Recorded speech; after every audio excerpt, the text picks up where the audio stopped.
है आपका ET now स्वदेश पर। मैं हूं आपके साथ पूजा त्रिपाठी और आप देख रहे हैं गुड मॉर्निंग स्वदेश। और इस शो में हम आगे आपको बताएंगे कि आज किस तरह के संकेत मिल रहे हैं ग्लोबल मार्केट से सुबह सुबह, और इसी के साथ ही साथ हफ्ते के पहले कारोबारी सत्र है तो रणनीति क्या होनी चाहिए इस पर भी हम नजर डालेंगे। ये पूरा वीक अब मार्केट काफी इंपॉर्टेंट रहेगा क्योंकि एक्सपायरी भी होने वाली है, तो उसका भी रिएक्शन दिख सकता है। और ग्लोबल मार्केट में भी हम देख रहे हैं कि काफ़ी सारे इवेंट और काफ़ी सारे डेवलपमेंट हो रहे हैं, एक के बाद एक बड़े ऑफिशियल्स के बयान आ रहे हैं, तो उसका भी रिएक्शन हम देख रहे हैं कि भारतीय बाजारों पर देखने को मिल रहा है। तो काफ़ी इंपॉर्टेंट रहेगा ये हफ्ता भी उस लिहाज से।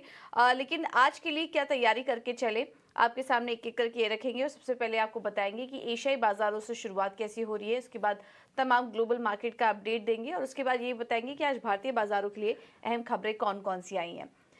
तो एशियन मार्केट की अगर बात करें तो इस वक्त शुरुआत जो है वो काफ़ी मिली जुली दिखाई दे रही है। इनफैक्ट एक सपाट शुरुआत होते हुए दिख रही है। एक्सजीएक्स निफ्टी इस वक्त 18,700 के ऊपर है, लेकिन फ्लैट कारोबार यहां पर देखने को मिल रहा है। थोड़ी देर पहले हरे निशान में था, लेकिन अब लाल निशान में फिसल चुका है एक्सजीएक्स निफ्टी।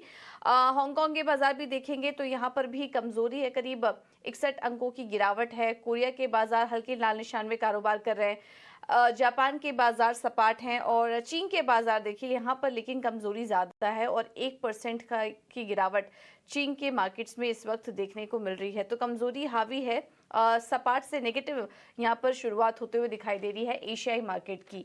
लेकिन वहीं ग्लोबल संकेतों पर नज़र डालें तो शुक्रवार को क्योंकि ज़्यादा कुछ इवेंट नहीं था, तो जो भी डेटा पॉइंट्स हमने लास्ट वीक देखे उसको कहीं ना कहीं डाइजेस्ट करते हुए नजर आए अमेरिका के बाजार। और हमने देखा कि लगातार 5वें दिन भी गिरावट ही हावी थी वहाँ पर, और डाउ जोन्स में 200 अंकों से ज़्यादा की गिरावट देखने को मिली है। टेलीकॉम, कंज्यूमर गुड्स और यूटिलिटीज़ में हमने देखा कि सबसे ज़्यादा दबाव था। फेड की तरफ से जो भी बयान है वही लास्ट वीक फोकस में रहे हैं। कुछ हॉकिश स्टेटमेंट आया और उसका असर हमने देखा मार्केट पर, बॉन्ड मार्केट्स और कमोडिटी मार्केट्स पर देखने को मिला। फेड का कहना है कि वो जल्द ही पॉज नहीं लेंगे, माफ कीजिएगा, कटौती शुरू नहीं करेंगे, लेकिन बीच बीच में पॉज को लेकर निर्णय लेते रहेंगे कि उनको होल्ड करना है या नहीं। लेकिन ब्याज दर जब तक महंगाई दर उनके कंफर्टेबल लेवल से ऊपर है, 2% लक्ष्य से ऊपर है, तब तक ब्याज दरों में जो बढ़ोतरी का दौर है वो जारी रहेगा। तो इस तरह के कुछ कमेंट्स आए पूरे हफ्ते फेड चेयरमैन जेरोम पावेल की तरफ से, और उसी का असर हमने मार्केट में देखा। लगातार गिरावट हावी थी। S&P 500 के भी सभी 11 सेक्टर लाल निशान में ही नजर आए। और पिछले हफ्ते देखेंगे तो नैस्डैक में करीब 1.5% टूटा है, S&P 500 में भी करीब 1.5% की गिरावट देखने को मिली है। यूरोप के बाजारों में भी ऐसा ही कुछ एक्शन था, और इस बीच रूस में भी कुछ प्राइवेट मिलिट्री ग्रुप की तरफ से टेंशन बढ़ते हुए नजर आ रही है, तो उसको लेकर भी बाजार कहीं ना कहीं सतर्क है। देखना होगा कि ये जो कार्रवाई है वो कहां तक जा सकती है, रूस यूक्रेन के बीच जो टेंशन चल रही है और कितनी बढ़ सकती है। तो उस लिहाज से भी मार्केट इस वक्त सतर्क नजर आ रहा है। बॉन्ड यील्ड्स में हमने देखा कि हल्की नरमी दिखाई दी शुक्रवार वाले दिन, और 3.7%, हालांकि 3.7% के पास ही हैं, लेकिन वहां पर हल्की नरमी देखने को मिली है। डॉलर इंडेक्स 102 के पास अभी भी बरकरार है। सोना जो था वो पिछले 4 हफ्तों में सबसे खराब हफ्ता सोने में देखने को मिला, और भारी गिरावट थी। हालांकि निचले स्तरों से हल्की रिकवरी जरूर देख रहे हैं, लेकिन 1940 के नीचे भी ही अभी भी सोना ट्रेड कर रहा है। कच्चे तेल में भी अभी ओवरऑल स्लो डाउन और इकोनॉमी को लेकर चिंता अब बढ़ती नजर आ रही है। ब्याज दरों में जो लगातार बढ़त रही है उसके कहीं ना कहीं टेंशन है, और हम देख रहे हैं कि कच्चे तेल में भी हल्का दबाव था, और पिछले पूरे हफ्ते हमने देखा कि कच्चे तेल में दबाव ही देखने को मिला। तो ये कुछ क्यूज आए। अब ये जो संकेत मिल रहे थे पिछले हफ्ते, वो आगे इस हफ्ते भी उसका एक पाइलॉन इफेक्ट देखने को मिल सकता है, और आज ऐसा हो भी रहा है। और इस वजह से हम देख रहे हैं कि इस वक्त एशियाई बाजारों से भी जो शुरुआत है वो हल्की कमजोर देखने को मिल रही है। तो ये तो बात है ग्लोबल मार्केट की। एक बार एफआईआईज और डीआईएस के आंकड़े भी आपको बता देते हैं। और शुक्रवार वाले दिन हमने देखा कि कैश मार्केट में एफआईआईज 344 करोड़ की बिकवाली करके गए। डीआईएस की बात करें तो वहां से भी बिकवाली का ही आंकड़ा देखने को मिला, और घरेलू निवेशकों ने करीब 680 करोड़ के आसपास की बिकवाली की है।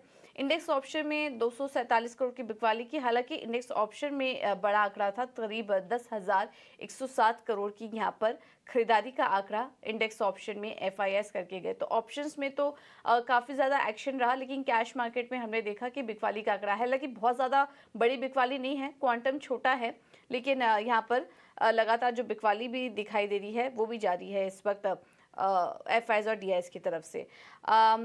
आगे हम समझेंगे कि बाजार पर रणनीति क्या बना है। कुछ ही देर में हमारे साथ रेलिगेयर ब्रोकिंग के अजीत मिश्रा भी जुड़ेंगे, जिनसे समझेंगे आज की निफ्टी और बैंक निफ्टी का ट्रेड और किन शेयरों में ट्रेड करना चाहिए, ये भी हम आपके सामने रखेंगे। इनफैक्ट अजीत हमारे साथ जुड़ चुके हैं फोन लाइन पर। Ajit, thank you so much ET now Swadesh को समय देने के लिए। कैसे करें आज निफ्टी और बैंक निफ्टी में ट्रेड? आज का पहला कारोबारी सत्र है, लेकिन इस वीक हम एक्सपायरी भी देखेंगे, तो उस लिहाज से क्या थोड़ा कॉशियस रहना चाहिए इंडेक्स में? क्या राय होगी आपकी निफ्टी और बैंक निफ्टी में? गुड मॉर्निंग पूजा। तो पूजा देखिए, जिस तरीके से लास्ट के 2 सेशन पे हमने देखा मार्केट में प्रॉफिट टेकिंग आते हुए, और जैसा आप बता भी रहे थे कि इंडिकेशन थोड़े से मिक्स्ड है। मेरे हिसाब से 18,600 का लेवल और 43,400 इन बैंकिंग इंडेक्स, ये 2 क्रिटिकल जोन होंगे जिन पे आपको नजर रखनी है। इसके नीचे अगर आप स्लिप करेंगे तो डेफिनेटली प्रेशर बढ़ता हुआ नजर आएगा आपको, otherwise range bound sideways tone नजर आएगी। तो मेरे हिसाब से इंडेक्स में थोड़ा सा एग्रेसिव टोन ना रखें अभी, यहाँ पे थोड़ा सा साइडवेज का मूव का चांसेस ज्यादा दिख रहे हैं ड्यूरिंग द इंट्राडे, और स्टॉक स्पेसिफिक रहने में ही ज्यादा अच्छा मेरे हिसाब से आपको रिटर्न्स मिल सकते हैं। तो यहाँ पे 18,480 से लेकर 630 प्रिसाइसली अगर बात करें तो ये रेंज रहेगी ऑन द डाउन साइड, और अप साइड पे करीब 18,770 से लेकर 18,880 ये जोन रहेगा रेजिस्टेंस का for the Nifty. Similarly banking में 43,200 43,400 ये सपोर्ट एरिया रहेगा, वहीं पे 44,50 से लेकर 44,250 ये रेजिस्टेंस एरिया की ट्रैक करेगा। बिल्कुल। तो निफ्टी और बैंक निफ्टी इसी रेंज में कारोबार कर सकता है। इनफैक्ट ये पूरे हफ्ते इंडेक्स में ट्रेड करने का रिस्क ना ही लें। अगर आप ज़्यादा रिस्क नहीं लेना चाह रहे तो संभल के ट्रेड करें, और अगर करना भी है तो स्टॉप लॉस ज़रूर लगाएं। ये है व्यू इस वक्त निफ्टी और बैंक निफ्टी पर बन रहा है। अजीत, तो फिर स्टॉक स्पेसिफिक रिकमेंडेशन क्या होगी आपकी तरफ से? देखिए, जिस तरीके से पूजा अभी चेंज थोड़ा सा अभी प्रॉफिट टेकिंग का हुआ है, दोनों साइड पे मेरे हिसाब से पोजीशन मेंटेन करके रखनी चाहिए। तो बाय साइड पे मैं भारतीय एयरटेल को रिकमेंड करूंगा, जहां पे कि काफी अच्छा स्ट्रेंथ दिख रही है, फ्रेश कंसोलिडेशन ब्रेकआउट देखने को मिला है। करीब 885 तक के लेवल्स यहाँ पे पॉसिबल दिख रहे हैं। 840 के स्टॉप लॉस के साथ यहाँ पे आप लॉन्ग कर सकते हैं। साथ ही साथ Hindalco from the middle space, जहाँ पे कि प्रॉफिट टेकिंग बढ़ सकती है, एक चैनल के अंदर ये ट्रेड कर रहा है, लोअर बैंड के पास आ चुका है, पॉसिबिलिटी है यहाँ पे ब्रेकडाउन देखने को मिलेगा जो कि स्टॉक को करीब 380 तक ला सकता है। तो यहाँ पे आप 420 के स्टॉप लॉस के साथ शॉर्ट कर सकते हैं। तो ये है व्यू इस वक्त बाजार पर बन रहा है। निफ्टी और बैंक निफ्टी फिलहाल रिस्की हो सकता है ट्रेड करना, तो उसको अवॉइड करें। स्टॉक स्पेसिफिक रणनीति अपना के चलिए। भारतीय एयरटेल में खरीदारी करने की राय 885 के टारगेट के लिए, स्टॉप लॉस होगा 840 का, और हिंडाल्को में बिकवाली करने का ट्रेड है, 388 का होगा टारगेट, स्टॉप लॉस सुझा रहे हैं अजीत 420 का। आगे कुछ और भी ट्रेडिंग आइडियाज आपके सामने रखेंगे, लेकिन फिलहाल इन दो स्टॉक्स पर नजर रखिए। Ajit, thank you so much आपका समय देने के लिए और ये रणनीति सुझाने के लिए। तो चलिए, ये है राय बाजार पर, लेकिन अब आगे बढ़ते हैं और खबरों के दम पर एक्शन कहाँ नजर आ सकता है एक बार ये भी समझ लेते हैं। और ओवर द वीकेंड कौन कौन सी अहम न्यूज आई हैं ये बताने के लिए शरद हमारे साथ जुड़ चुके हैं। शरद, गुड मॉर्निंग, बताइए। गुड मॉर्निंग पूजा। तो मैं सबसे पहले बताऊंगा कि इस आईपीओ पे फोकस रखते हैं। 3 आईपीओ जो है खुलने वाले इस हफ्ते में, 1500 करोड़ तक के टोटल कैपिटल रेज हो सकती है मेन बोर्ड आईपीओ में। सबसे पहले आइडिया फोर्ज की जो है आईपीओ खुलने वाली है आज। प्राइस बैंड 638 टू 672 का है। इशू साइज 567 करोड़ का है।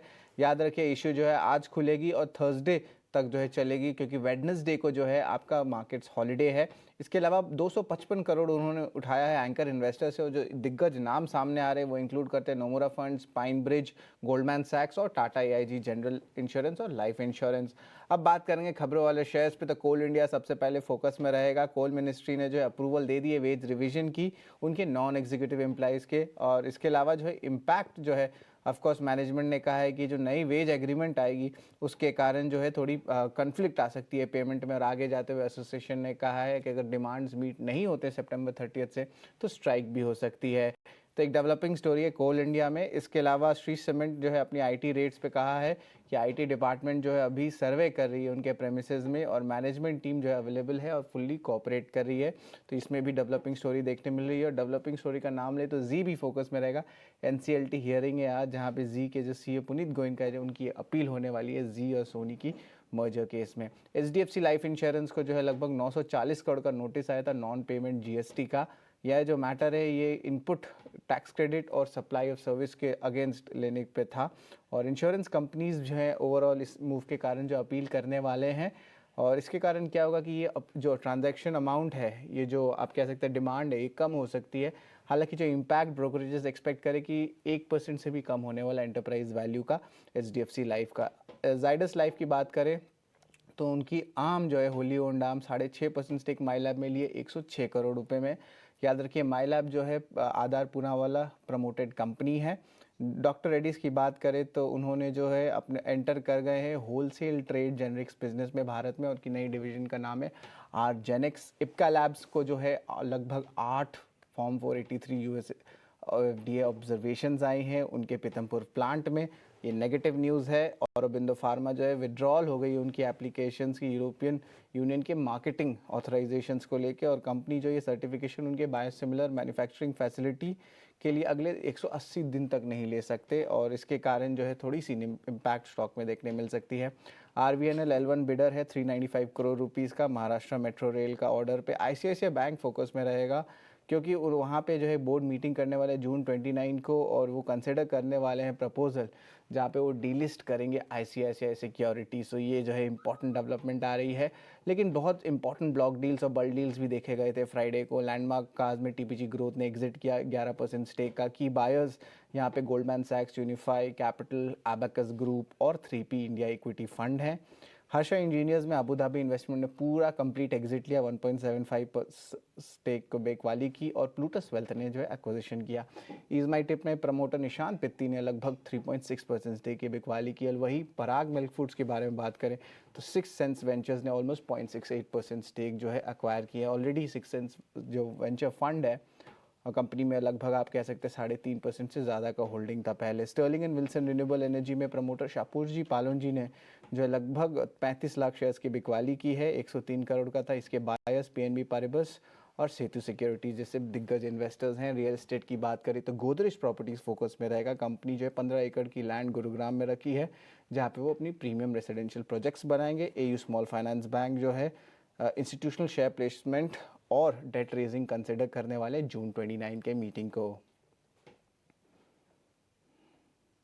ऑल राइट, तो ढेर सारी खबरें आई हैं ओवर द वीकेंड। काफ़ी कुछ इंपॉर्टेंट बोर्ड बैठक होने वाली है और कुछ डील्स भी हुई हैं जिस पर कि हमारी नज़र रहेगी, और उसके चलते स्टॉक पर एक्शन दिख सकता है। और प्राइमरी मार्केट से जुड़ी भी ढेर सारी खबरें आई हैं जहां पर कि हमारी नज़र रहेगी। तो इन सब पर आप फोकस रखिए।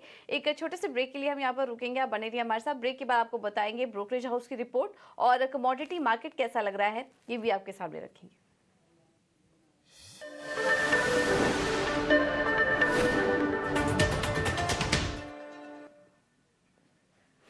ब्रेक के बाद आपका स्वागत है और अब बात करते हैं कमोडिटी मार्केट की। हमारे साथ कुंवर जी ग्रुप के रवि देवरा मौजूद हैं। Ravi, thank you so much ET Now Swadesh को समय देने के लिए। शुरुआत सबसे पहले सोने चांदी से करते हैं। क्या लग रहा है आपको, पिछले हफ्ते की तरह इस हफ्ते भी सोने चांदी में जो वीकनेस है वो बरकरार रहेगी, और किस लेवल्स को आप वॉच करेंगे आज के लिए? Good morning. Definitely last week में सारे जो मेटल्स है उसमें एक अच्छी फॉल थी, precious metal as well as industrial metal. But ये हफ्ते में लग रहा है कि पर्टिकुलर मेटल्स में थोड़ा बहुत दबाव रहेगा। बट यस, बुलियन में मुझे अच्छा एक शॉर्ट कवरिंग दिख रहा है, क्योंकि ग्लोबली पॉलिटिकल डेवलपमेंट भी वीकेंड में देखने को मिले। साथ में जो सेंट्रल बैंक की पॉलिसी है, फिर से इकोनॉमिक अनसर्टनिटी सामने है। तो मुझे लग रहा है कि आज बुलियन में पर्टिकुलर शॉर्ट कवरिंग का मूड दिख सकता है। गोल्ड बाय कर सकते हैं आप 58,080 के करीब, स्टॉप लॉस लगा सकते हैं अराउंड 57,800। इंट्राडे में 58,600 से 58,800 तक के लेवल दिखने चाहिए। वहीं सिल्वर भी 60 के इम्पोर्टेंट सपोर्ट पे क्लोज हुआ था, जिसको बाय करने with stop loss of 67,620, upper side 69,000 तक के लेवल देखने चाहिए। तो मुझे लग रहा है कि आज गोल्ड एंड सिल्वर में अच्छा शॉर्ट कवरिंग व्यू है, दोनों में अच्छी रिकवरी आज दिख सकती है। ओके, तो शॉर्ट कवरिंग देखने को मिल सकती है गोल्ड और सिल्वर दोनों में ही। फिलहाल आप एक बाई का ट्रेड ले सकते हैं आज के लिए।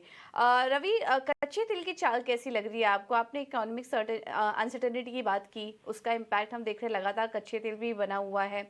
यहाँ से भी और बिकवाली आ सकती है, या फिर एक गिरावट में खरीदारी का व्यू देख रहे हैं आप कच्चे तेल में इस वक्त?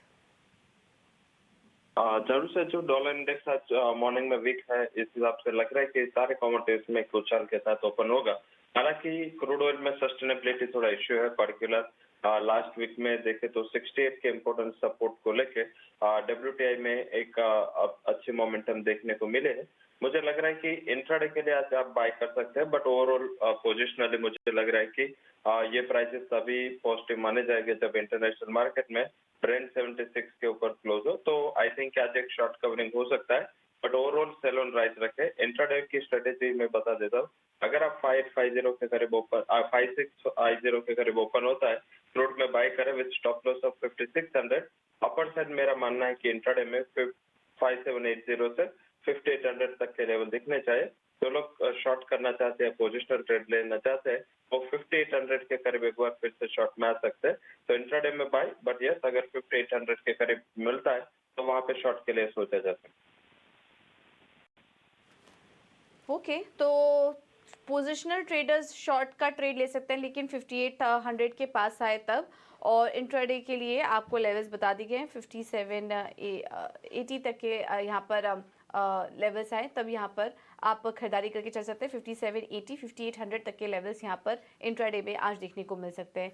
ये खरीदारी का ट्रेड है इंट्राडे के लिए। पोजिशनल ट्रेडर्स के लिए भी लेवल्स आपको बता दिए। रवि, इसके अलावा बेस मेटल्स में क्या करें आज? यहाँ पर भी एक बाउंस आप देख रहे हैं या फिर बिकवाली का ही ट्रेड लेंगे? बेस मेटल में थोड़ा सिलेक्टिव रहना है, पर्टिकुलर सिर्फ एक ही पॉजिटिव फैक्टर, वो है डॉलर की वीकनेस। आज डॉलर वीक है तो शायद लग रहा है कि इतना ज्यादा जो लास्ट वीक में हमने सेलिंग प्रेशर आता दिखा था, तो शायद आज के दिन थोड़ा शॉर्ट कवरिंग के साथ ओपन हो। बट मुझे जिंक में बिकवाली का ट्रेड अभी भी लग रहा है। लास्ट ट्रेडिंग सेशन में 1.5% की नरमी थी, बट अभी भी मुझे लग रहा है कि जून कॉन्ट्रैक्ट आपको 214 के करीब सेल करना है। 208 का टारगेट रहेगा, स्टॉप लॉस 216 रहेगा। अगर जुलाई में जाना है तो इस हिसाब से आप ₹1 से ऊपर लेवल से एडजस्ट कर सकते हैं। हालांकि मुझे लग रहा है कि इस गिरावट में एक अच्छा ट्रेडिंग पर्सपेक्टिव कॉपर में बन रहा है। कॉपर अगर आज नीचे मिलता है 716 के करीब, तो कॉपर में कॉन्ट्रैक्ट कॉल लेके बाय करें विद स्टॉप लॉस ऑफ 710। एक शॉर्ट कवरिंग 728 तक दिख सकता है, तो वहां पे स्ट्रेटेजी मिक्स रखनी चाहिए। कॉपर में बाय, जिंक में सेलिंग की रणनीति आज लेनी चाहिए। ओके, तो कॉपर में खरीदारी करिए। जिंक में बिकवाली का ट्रेड आपको सुझाया गया है। ये है व्यू बन रहा है इस वक्त जिंक पर। जिंक में 208 के लेवल्स देखने को मिल सकते हैं। कमजोरी आज और गहरा सकती है जिंक पर। Ravi, thank you so much आपका समय देने के लिए और ये रणनीति सुझाने के लिए। अब आगे बढ़ेंगे और ब्रोकरेज हाउस के रिपोर्ट्स की बात करें तो CLSA की रिपोर्ट आई है। आशय मोटर्स पर खरीदारी की राय वो अपनी कायम रखे हुए हैं। लक्ष्य देख रहे हैं 4266 रुपये प्रति शेयर का। और इनका कहना है कि जो नए लॉन्चेस किए हैं उनकी कीमतें कैसे सेट होती है उस पर नजर रहेगी आयशा मोटर्स के केस में। इसके अलावा एशियन पेंट्स पर मैक्वायरी की रिपोर्ट आई। आउटपरफॉर्म की राय बरकरार है। लक्ष्य 3700 से बढ़ाकर 3800 का कर दिया है। डिस्ट्रीब्यूशन और क्षमता विस्तार पर जो फोकस करिए वो पॉजिटिव है यहाँ पर कंपनी के लिए। इसके अलावा नोमुरा की राय आई है। SBI कार्ड्स पर खरीदारी से रेटिंग घटाकर डाउनग्रेड कर दिया है और लक्ष्य भी घटा दिया है। 1030 से घटाकर 700 रुपए प्रति शेयर का लक्ष्य अब देख रहे हैं, तो इसका एक नेगेटिव असर SBI कार्ड्स में देखने को मिल सकता है। उस शुक्रवार के दिन भी वीकनेस थी और आज ये वीकनेस जारी रह सकती है। सिटी की जो रिपोर्ट आई है टाटा कंज्यूमर पर, वो 1020 रुपए प्रति शेयर का लक्ष्य देख रहे हैं।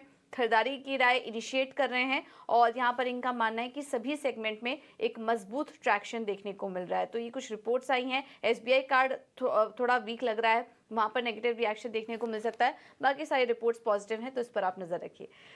चलिए फिलहाल एक छोटे से ब्रेक के लिए हम रुकेंगे यहाँ पर। आप बने रहिए हमारे साथ। ब्रेक के बाद आपके लिए लेकर आएंगे खरा सौदा।